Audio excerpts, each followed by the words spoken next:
Hey everybody, welcome in for episode 29, Weight Loss Made Easier.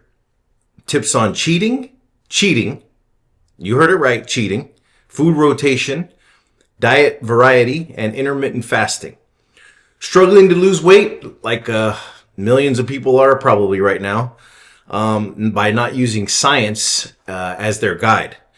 What if I told you there are simple strategies that could make it way easier? Cheat meals, intermittent fasting. Today we're going to do a deep dive into the secrets that can transform your journey and make it a lot easier on you. Most diet programs shame you for cheating on your diet. They use guilt and blame to keep you in line, but the truth is they're really have got it all wrong. Dr. Whiting's been doing this for over 40 years now. Yep. And in this video, we're going to break down why strategic cheating just isn't okay. It's the secret weapon for real weight loss success. Let's dive in. Where do we start? All right. This is one of my favorite subjects because it gets everybody's attention rather quickly. Yeah. One of the big nemesis of weight loss or dieting is cheating. And that we call that non-compliance because it sounds better than the word cheating, but that's basically what it is. And there are several reasons why people cheat. And we've already gone into some of those in this series. And we're going to address them in a bit more detail in the subsequent one that comes after this. But suffice it to say that people who are carbohydrate intolerant tend to cheat a bit more often, and that's because of their intense cravings for starch and sugary foods. Yeah. It just overwhelms them.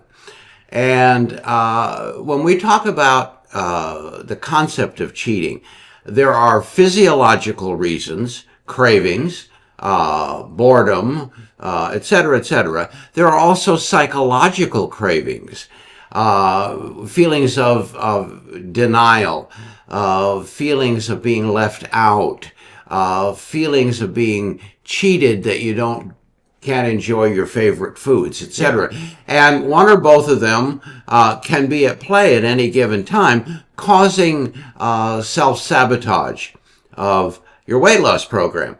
So about 20 years ago, I figured out, why are we continuing to fight this? You go to a diet center and they will blame you and cheat you and put you on trial and everything else because you're weak-willed and you can't stop cheating. So I figured, why don't we approach this from a different angle? So I started to do research into what we call metabolic rhythms. And these rhythms go on in the body up and down, kind of like waves. And one of the things that we discovered was if you cheat properly, and I'm going to go into that in just a second, you actually can enhance your metabolic response rather than depress it. Most people cheat in the worst possible way, and I used to call that the sneak and nibble cheat. You have somebody who sits behind a desk all day, and in that top drawer, he or she's got a bag of those chocolate-coated nuts. And every now and then, that drawer gets open and a couple of nuts disappear. The worst way to cheat. And unfortunately, that happens. I mean, people think, well, how can a couple of chocolate nuts cause any harm? Nothing to it. True in and of itself. But that drawer gets open 8-10 times a day.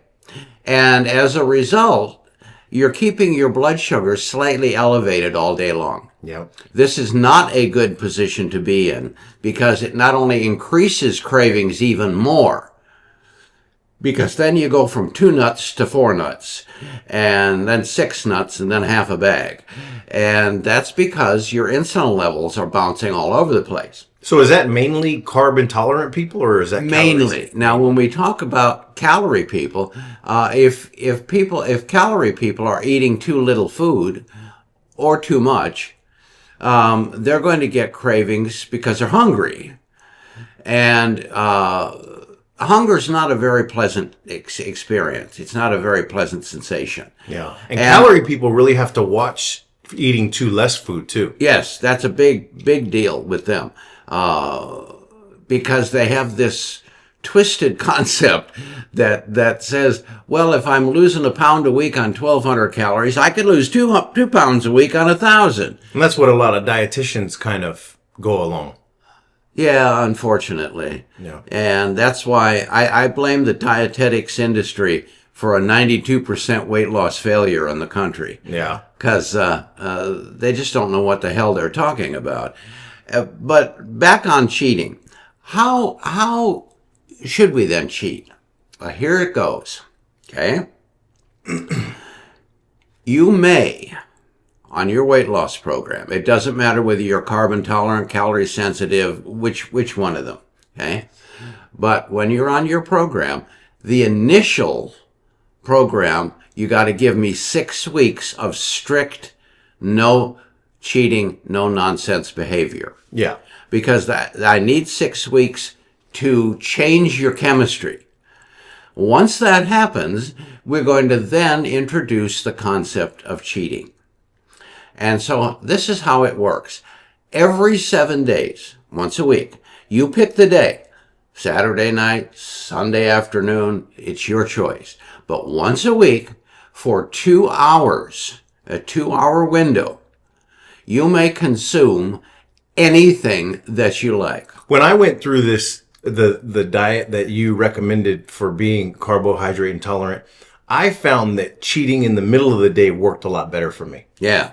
So you got to kind of find when you want to do it, right? Yeah, and you got to find what's more satisfying to you. Yeah. So you're going to eat anything you want in any amount you want for 2 hours. Yeah. And after that meal, you're going to go right back to your program. You can only do it once a week. So here's the advantage to it. What happens physiologically is you're shocking your system. Yeah. Because if you're counting... Kind of like a kickstart of the metabolism, right? Yeah, if you're counting calories, then all of a sudden you consume 5,000 calories or 3,000 calories in one meal. Your metabolism goes, wow, I guess I'm not starving to death after all. Yeah. And if you're carbon tolerant, the same thing happens. All of a sudden you get a rush of carbohydrate foods, your body spikes insulin, and it goes, wow, what's going on? And then you go right back to your regular program, and it's like a false alarm. Yeah. For most people, it doesn't even register. Now, in the early stages, you might gain a pound after that meal, but you'll lose it again right away. After doing it for a while, you'll find you won't gain any weight at all. Yeah. Because it's like a culture shock to your chemistry. You might actually lose a little. That's right. I have worked with people on low-calorie programs, and they call and they say, I plateaued, horrible plateau. Oh, yeah. We're going to talk about that next time. But horrible plateau. And I find out that they're eating 700 calories a day. I said, for God's sake, eat. Yeah.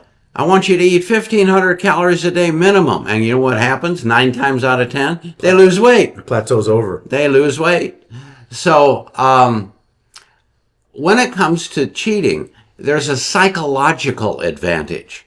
And if you don't think psychology and behavior has anything to do with your success, you're bloody wrong. Yeah. Because it can play tricks in your mind that are very, very powerful. So consider this. Let's say you're going through the week, it's Monday, Tuesday, and you get the craving for chocolate cake. And you wait. You write it down on a sticky note, and you put the sticky note on your fridge. Mm-hmm. And every time you get a craving for something during the week, you put it on the list. Yeah. And when you get to your cheat meal, you have them all. Yeah. So you're never more than 7 days a week, 7 days away from having whatever food you want to have. Yep. So you don't have to wait weeks or months. You're only 7 days away at the most. And what that does is it satisfies your psychological need for having what you call the pleasures of life.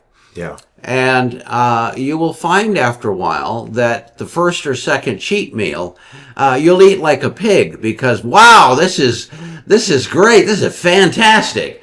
And then the next time you'll find, and about the third or fourth time you'll say, oh, I don't want all that food. Yeah. And you might find yourself a little sick. You might find yourself a little tummy ache from shoving all that stuff down your throat. And so it's self-regulating. The longer you do it, the less cravings you will have. And you'll find you'll come to a cheat meal and you'll just have one or two things that you really look forward to. And you'll say, gosh, I just really don't want anything else.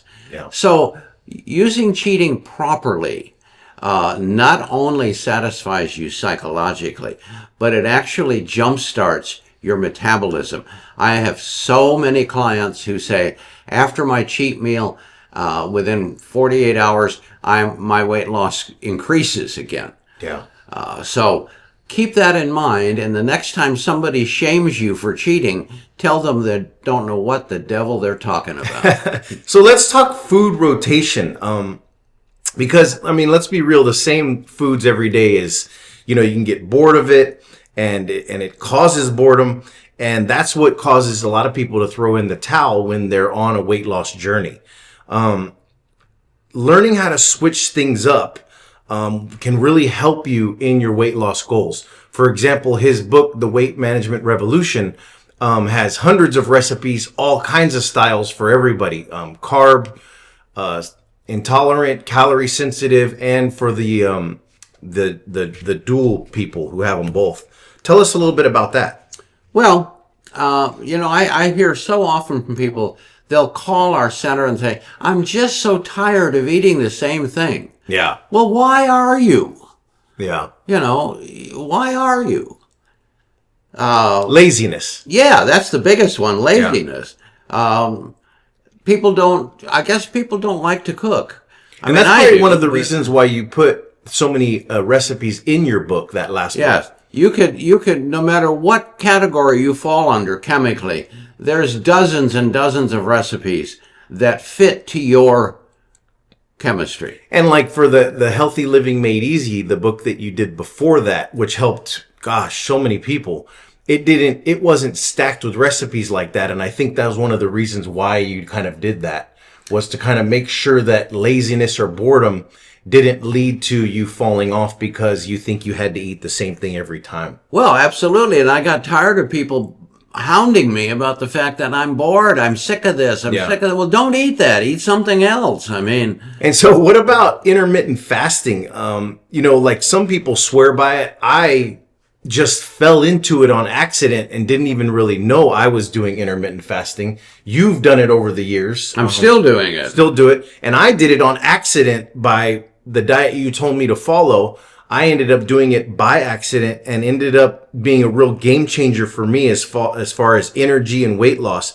Break down how simply timing the strategy can transform your weight loss journey and how, I guess so many people think of intermittent fasting as you're going to starve, but it's really not like that. No, you don't starve that quick. Yeah.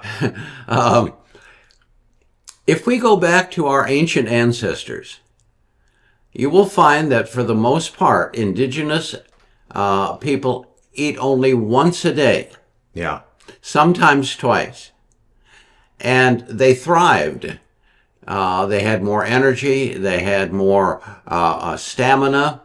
And that's because fasting for any length of time, and fasting is usually, we consider it 10, 12 hours or more between meals. It allows the chemistry to settle down. It allows the pancreas to stop producing excess insulin. That allows the body not to convert refined sugars to body fat through the triglyceride cycle. It just has a host of benefits, even for people who are not on a weight loss journey. I think a lot of people don't realize that while you're sleeping, you could count those hours towards. Sure, you're fasting while you sleep. Yeah. That's why people call the first meal of the day break fast. Oh, yeah. Because basically that's what you're doing. If you eat at 5 or 6 o'clock and you don't eat again for till 6 or 7 o'clock, that's a 12-hour fast. Yeah. And that works well for lots of people. But determining the length of time and the cycle of fasting is somewhat experimental.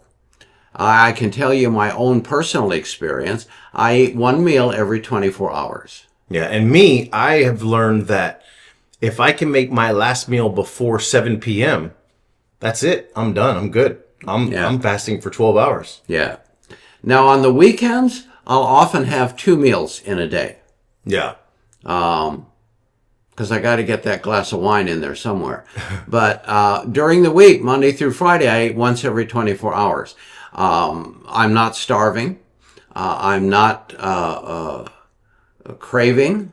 But you got to kind of figure out what's good for you. What's good for you and what works. Start out slow. Yeah. Start out with, in addition to sleeping at night, but start out, have your breakfast, and then start out reducing your food intake to 2 meals a day. So instead of that third meal at lunch, go breakfast and your evening dinner. And that'll give you another 8 hours of fasting. Yeah, and just try that and see how you feel. And just as an example, a carb intolerant person, if they were trying to lean more towards that to jumpstart weight loss goals or weight loss journey, then a midday all protein snack is pretty much okay. Yes. Just as an example, because calorie sensitive couldn't do the same. It would be different. It would be different for them. Yeah.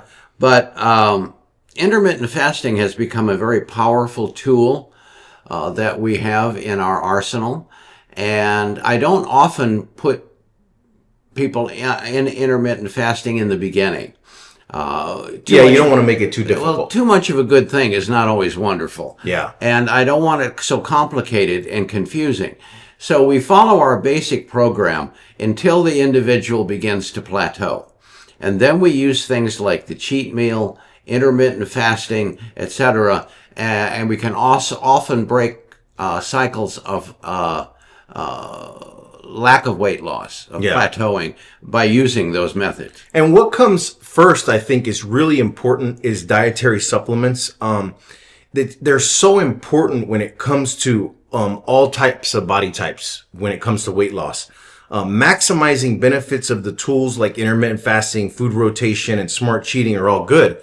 But having those supplements that at the beginning could be the missing piece to supercharging your journey and to keeping you on track. Talk a little bit about that. Well, according to the National Institutes of Health, the average industrial diet, that's the one most of us consume, provides only about 50% of the optimal range of nutrients for wellness. Yeah, and that's if you're eating really good. Yes. And we could do a whole video on why our food has no nutrients in it. In fact, we have in the past. It starts on the farm and ends in the grocery store. But anyway, so if you're eating whatever you want and you're getting 50% of the optimal level of nutrients, now you're going to go on a weight loss program. You're either going to be restricting the variety of foods you consume or the amount of foods that you consume. Is there anybody who can't figure out that that's going to produce less nutrients? Yeah. And so for the carb intolerant person, they should be really starting with the blood sugar support from phoenixvitamins.com. Oh, it's going to take their cravings away. And then, of course, a high potency multivitamin like high vitality capsules or high vitality liquid. Yep. And then, so for those, that seems the simple one because I'm more relate to that. But what about calorie sensitive people? Well, they need the same nutrients. Okay. Excepting for the fact that probably I wouldn't recommend the glucose support, only because they don't have that problem. Yeah. But I would recommend an ongoing detox. Oh, Slim Cleanse. The Slim Cleanse. Yeah. Because when you're toxic, and we're going to talk about that in the next series, we're going to talk about the top reasons for weight loss failure and what you can do about it. Yeah. But a lack of dietary supplements is a huge problem because when your body perceives a lack of nutrients, it sees that as a form of starvation. Yeah. Because you can starve yourself. And then also that slows metabolism. Yeah, and that slows your metabolism because your body's trying to conserve energy. It's trying to keep you alive until you get the nutrients you need. So important and so essential is this concept that anyone who goes into our program here at our center is required to consume at the very least a broad spectrum multivitamin mineral formula every day while they're on the program. Otherwise, we chuck them out because it is so likely to create failure, because when your body is lacking nutrients, just like if it's lacking food and calories, it's going to go into hibernation, slow your metabolism down to near zero, and your weight loss is not going to proceed. Yeah. And so that's a good way to think about it. Weight loss isn't about perfection. It's about finding what works for you, and whether you're using dietary supplements or cheating smart or rotating your foods or for example, using the intermittent fasting, all these tools can make it a lot more easier and sustainable to continue on your weight loss goals. And we'd love to hear what works for you. There's always new things that are happening. And if you find this helpful, don't forget to like, subscribe, comment. It really helps us out. We really appreciate all the subscribers from the last couple videos. And until next time, just keep pushing forward. And if you have any questions, you can always ask. And if you have any ideas for things that we haven't talked about in any of the past videos, put them in the comments, and we'll address them as soon as we can. That's right. And if you have any friends, relatives, neighbors, coworkers who are unhappily fat, share these videos with them. Yeah. Do yourself and them a favor and spread the word. You could really be helping them out.